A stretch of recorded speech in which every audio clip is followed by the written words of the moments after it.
हरे कृष्णा। ओम नमो भगवते वासुदेवाय नमः। श्रीमद् भागवतम महामहत्तम। पहला अध्याय। देवर्षि नारद जी भक्ति से भेंट। सच्चिदानंद भगवान श्री कृष्ण को हम नमस्कार करते हैं, जो जगत की उत्पत्ति, स्थिति, विनाश हेतु आध्यात्मिक, अधिदैविक और अधिभौतिक तीनों तापों का नाश करने वाले हैं। जिस समय सुखदेव जी का यज्ञ पवित्र संस्कार भी नहीं हुआ था तथा लौकिक वैदिक कर्मों का अनुष्ठान अवसर भी नहीं आया, तभी उन्हें अकेले ही संन्यास लेने के लिए घर से जाते देख उनके पिता व्यास जी विरह से कातर होकर पुकारने लगे, बेटा बेटा तुम कहाँ जा रहे हो। उस समय वृक्षों ने तन्मय होकर सुखदेव जी की ओर से उत्तर दिया था, ऐसे सर्वभूत हृदय स्वरूप श्री सुखदेव मुनि को मैं नमस्कार करता हूँ। एक बार भगवत कथा अमृत का रसवादन करने में कुशल मुनिवर शौनक जी ने नैमिषारण्य क्षेत्र में विराजमान महामती सूत जी को नमस्कार करके उनसे पूछा। शौनक जी बोले, सूत जी, आपका ज्ञान अज्ञान अंधकार को नष्ट करने के लिए करोड़ों सूर्य के समान है।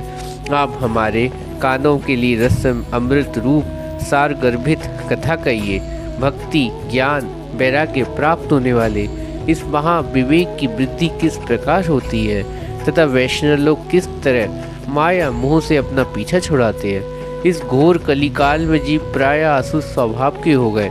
विविध कलेशों से आक्रांत इन जीवों का शुद्ध देवी शक्ति संपन्न बनाने सर्वश्रेष्ठ उपाय क्या है। सूत जी, आप हमें कोई ऐसा शाश्वत साधन बताइए जिससे कि सबका कल्याण और पवित्र करने वालों में भी सबसे पवित्र जो भगवान श्री कृष्ण की प्राप्ति करा दे। चिंतामणि केवल लौकिक सुख दे सकती है, कल्प वृक्ष अधिक से अधिक स्वर्ग और संपत्ति दे सकता है, परंतु गुरुदेव प्रसन्न हो तो भगवान की योग दुर्लभ नित्य वैकुंठ धाम दे सकते हैं। सूत जी ने कहा, शौनक जी, तुम्हारे हृदय में भगवान का प्रेम है, इसलिए मैं विचार कर तुम्हें संपूर्ण सिद्धांतों का निष्कर्ष सुनाता हूँ, जो जन्म मृत्यु के भय का नाश कर देता है, जो भक्ति के प्रभाव बढ़ाता है, जो भगवान कृष्ण की प्रसन्नता का प्रधान कारण है। मैं तुम्हें वह साधन बताता हूँ, उसे सावधान होकर सुनो। श्री सुखदेव जी कलयुग के जीवों के काल रूपी सर्प मुख का ग्रास होने का तरस अत्यंत नाश करने के लिए श्रीमद् भागवत शास्त्र का प्रवचन किया। मन की शुद्धि के लिए इससे बढ़कर कोई साधन नहीं। जब मनुष्य जन्म जन्मांतर के पुण्य उदय होते हैं तभी उसे इस भागवत शास्त्र की प्राप्ति होती है। जब सुखदेव जी राजा परीक्षित की यह कथा सुनाने के लिए सभा में विराजमान हुए तब देवता लोग उनके पास अमृत का कलश लेकर आए। देवता अपना काम बनाने में बड़े कुशल होते हैं, अतः यहाँ भी सबने सुखदेव मुनि को नमस्कार करके कहा, आप ये अमृत कलश लेकर बदले में हमें कथा अमृत दान कीजिए। इस प्रकार परस्पर विनय अदला बदली हो जाने पर राजा परीक्षित अमृत का पान करेंगे और हम सब श्रीमद् भागवत रूप अमृत का पान करेंगे। इस संसार में कहाँ कांच और कहाँ महामूल्य मणि और कहाँ सुधा और कहाँ कथा। श्री सुखदेव जी ने यह सोचकर उस समय देवताओं की हंसी उड़ा दी। उन्हें भक्ति शून्य कथा का निधिकारी जानकर कथा अमृत का दान नहीं किया। इस प्रकार यह श्रीमद् भागवत की कथा देवताओं के लिए भी सो दुर्लभ है। पूर्व काल में श्रीमद् भागवत के श्रवण से ही राजा परीक्षित की मुक्ति देखकर ब्रह्मा जी को बड़ा आश्चर्य हुआ। उन्होंने सत्य लोक में तराजू बांधकर सब साधनों को तोला। अन्य सभी साधन तोल में हल्के बैठे, पर अपने महत्व के कारण भागवत ही सबसे बड़ा रहा। यह देखकर सभी ऋषियों को बड़ा विस्मय हुआ। उन्होंने कलयुग के इस भगवत शास्त्र को पढ़ने सुनने तत्काल मोक्ष देने वाला निश्चय किया। सप्ताविधि के श्रवण करने से ये निश्चय भक्ति प्रदान करता है। पूर्व काल में से दयापरायण सनक आदि देव ऋषि नारद को सुनाया गया। यद्यपि देव ऋषि पहले ब्रह्मा जी के मुख से श्रवण कर चुके थे, तथापि श्रवण आदि विधि तो उन्हें सनकादि ने ही बताई थी। शौनक जी ने पूछा, संसारिक प्रपंच से मुक्त एवं विचरणशील नारद जी सनकादि के साथ सहयोग कहाँ हुआ। विधि विधान में श्रवण उनकी प्रीति कैसे हुई। सूत जी ने कहा, अब मैं तुम्हें वे भक्तिपूर्वक कथा सुनाता हूँ जो सुखदेव जी ने मुझे अपना अन्य शिष्य जानकर एकांत में सुनाया। एक दिन विशालपुरी में चारों निर्मल ऋषि सत्संग के लिए आए। वहाँ उन्होंने नारद जी को देखा। नारद जी से पूछा, ब्राह्मण, आपका मुख उदास क्यों हो रहा है? आप चिंता अनुसार कैसे हैं? इतनी जल्दी जल्दी आप कहाँ जा रहे हैं और आप आगमन कहाँ हो रहा है? इस समय तो आप उस पुरुष के समान व्याकुल जान पड़ते हो जिसका सारा धन लुट गया। आप जैसे आसक्ति रहित पुरुषों के लिए यह उचित नहीं। इसका कारण बताइए। नारद जी ने कहा, मैं सर्वोत्तम लोक से लेकर मचकर पृथ्वी में आया। यहाँ पुष्कर, प्रयाग, काशी, गोदावरी, हरिद्वार, कुरुक्षेत्र, श्रीरंग, सेतुबंद आदि कई तीर्थों में उधर उधर विचरता रहा, किंतु मुझे कहीं भी मन को संतोष देने वाली शांति नहीं मिली। इस समय अधर्म के सहायक कलयुग ने सारी पृथ्वी को पीड़ित कर रखा। अब यहाँ सत्य, सब तप, शौच, दया, दान आदि कुछ भी नहीं। बेचारे जीव केवल पेट पालने में लगे। वे सत्यभाषी, आलसी, मंदबुद्धि, भाग्यहीन, उद्धवग्रस्त हो गए। जो साधु संत कहे जाते वे पूरे पाखंडी हो गए। देखने में तो विरक्त लगते, किंतु स्त्री धन आदि का सभी का परिग्रह करते। घरों में स्त्रियों का राज है। साले सलाहकार बन गए। लोभ से लोग कन्या विक्रय करते। स्त्री पुरुष कलह मचा रहता। महात्माओं का आश्रम, तीर्थ, नदियों पर, यवनों में विधर्मियों का अधिकार हो गया। उन दुष्टों ने बहुत से देवालय भी नष्ट कर दिए। इस समय यहाँ ना कोई योगी है, ना सिद्ध, ना ज्ञानी, न सत्कर्म करने वाला। सारे साधन इस समय काल अग्नि के कली रूप दावानल में जल के भस्म हो गए। इस कलयुग में सभी देववासी बाजारों में अन्न बेचने लगे। ब्राह्मण लोग पैसा लेकर वेद पढ़ाते। स्त्रियां वैश्यावृत्ति निर्वाह करने लगी। इस तरह कलयुग दोष देखता और पृथ्वी में विचरता हुआ मैं यमुना जी के तट पहुंचा, जहां भगवान श्री कृष्ण की अनेक लीलाएं हो चुकी हैं। मुनिवरों सुनिए, वहाँ मैंने एक बड़े आश्चर्य देखा। वहाँ एक युवती स्त्री खिन्न मन से बैठी। उसके पास दो वृद्ध पुरुष अचेत अवस्था में पड़े। वे जो से सांस ले रहे थे। वह तरुणी उनकी सेवा करती, कभी उन्हें चेत कराने का प्रयत्न करती, कभी उनके आगे रोने लगती। वे अपने शरीर के रक्षक परमात्मा को दशों दिशाओं में देख रही थी। उनके चारों ओर सैकड़ों स्त्रियां पंखा झल रही, बार बार समझाती जाती। दूसरे चरित्र देखकर मैं कौतूहलवश उसके पास किया। मुझे देखकर वह युवती खड़ी हो गई और बड़ी व्याकुल होकर कहने लगी। युवती ने कहा, जी महात्मा जी, क्षण भर ठहर जाइए, मेरे चिंता को नष्ट कर दीजिए। आपके दर्शन संसार के सभी पापों को सर्वथा नष्ट कर देने वाले हैं। आपके वचनों से मेरे दुख को कुछ शांति हो जाएगी। मनुष्य का जब बड़ा भाग्य होता है तभी आपके दर्शन होते हैं।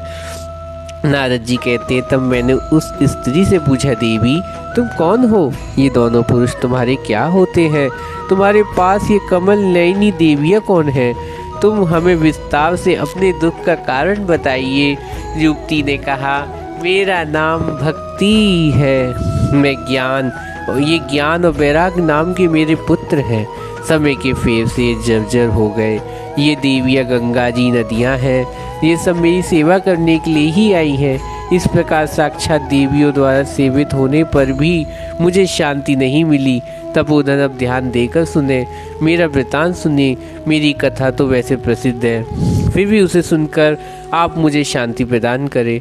मैं द्रविड़ देश में उत्पन्न हुई, कर्नाटक में बढ़ी, कहीं कहीं महाराष्ट्र में सम्मानित हुई, किंतु गुजरात में मुझको बुढ़ापे ने आ घेरा। महाघोर कलयुग के प्रभाव से पाखंडियों ने मुझे अंग भंग कर दिया। चिरकाल तक ये अवस्था रहने के कारण मैं अपने पुत्रों के साथ दुर्बल और नितेज हो गई। जब से मैं वृंदावन आई हूँ तब से पुनः पूर्व सुंदरी रूपवती नवयुक्ति हो गई, किंतु अब सामने पड़े हुए मेरे दोनों पुत्र थके मांदे दुखी हो रहे हैं। अब मैं ये स्थान छोड़ के अनंत जाना चाहती हूँ। ये दोनों बूढ़े हो गए, इससे दुख से मैं दुखी हूँ। मैं तरुणी हूँ और मेरे पुत्र बूढ़े मैं इसी दुख से दुखी रहती हूँ। मेरे पुत्र बूढ़े क्यों हैं? हम तीनों साथ रहने वाले, फिर ये विपरीतता क्यों? होना तो ये चाहिए था माता बूढ़ी और पिता पुत्र तरुण होते।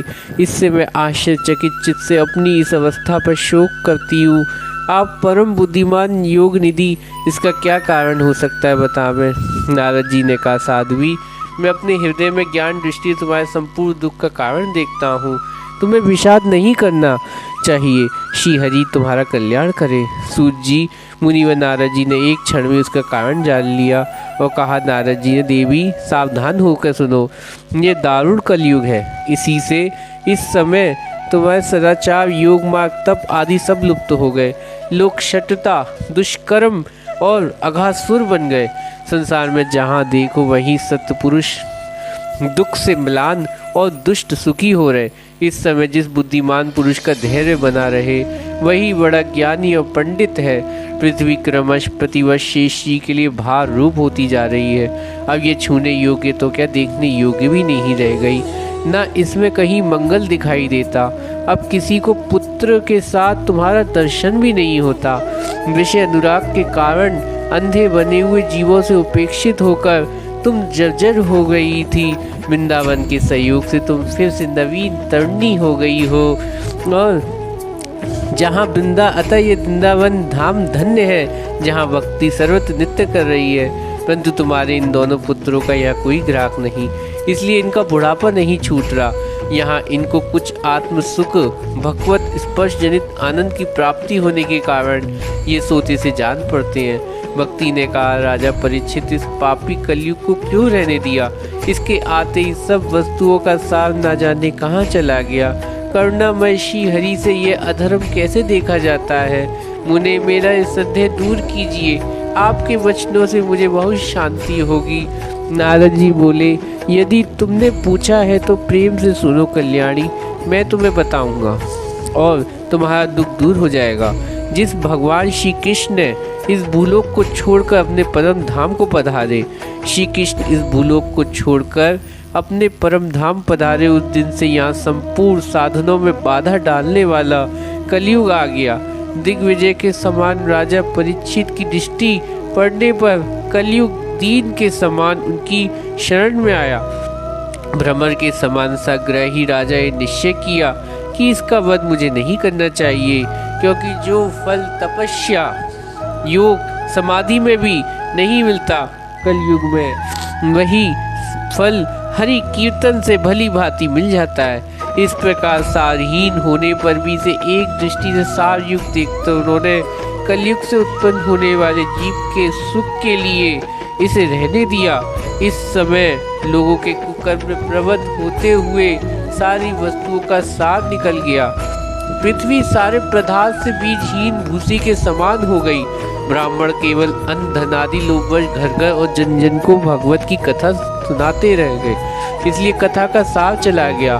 तीर्थों में नाना प्रकार के अनंत कर्म, घोर कर्म करने वाले नास्तिक नारकी पुरुष भी रहने लगे, इसलिए तीर्थों का प्रभाव जाता रहा। जिनका चित्त निरंतर काम, क्रोध और महालोभ और तृष्णा से तपता रहता है, वे भी तपस्या का ढोंग करने लगे, इसलिए तप का सार निकल गया। मन पर काबू ना होने के कारण तथा लोभ, दंभ और पाखंड का आश्रय लेने के कारण शास्त्र का अभ्यास न करने से ध्यान योग का फल मिट गया। पंडितों की यह दशा है कि वे अपनी स्त्रियों के साथ भैंसे की तरह रमण किया करते हैं, उनमें संतान पैदा करने की कुशलता पाई जाती है। मुक्ति साधन में वे सर्वदा असकुशल है। संप्रदाय अनुसार प्राप्त वैष्णवता भी कहीं देखने में नहीं आती। इस जगह जगह में सभी वस्तुओं का सार लुप्त हो गया। यह तो इस युग का स्वभाव ही है, इसमें किसी का दोष नहीं। इसी पुंडरीकाक्ष भगवान बहुत से मीप रहते हुए भी ये सब सह रहे हैं। सूत जी कहते हैं, शौनक जी, इस प्रकार देव ऋषि नारद के वचन सुनकर भक्ति को बड़ा आश्चर्य हुआ। फिर उसने जो कुछ कहा उसे सुनिए।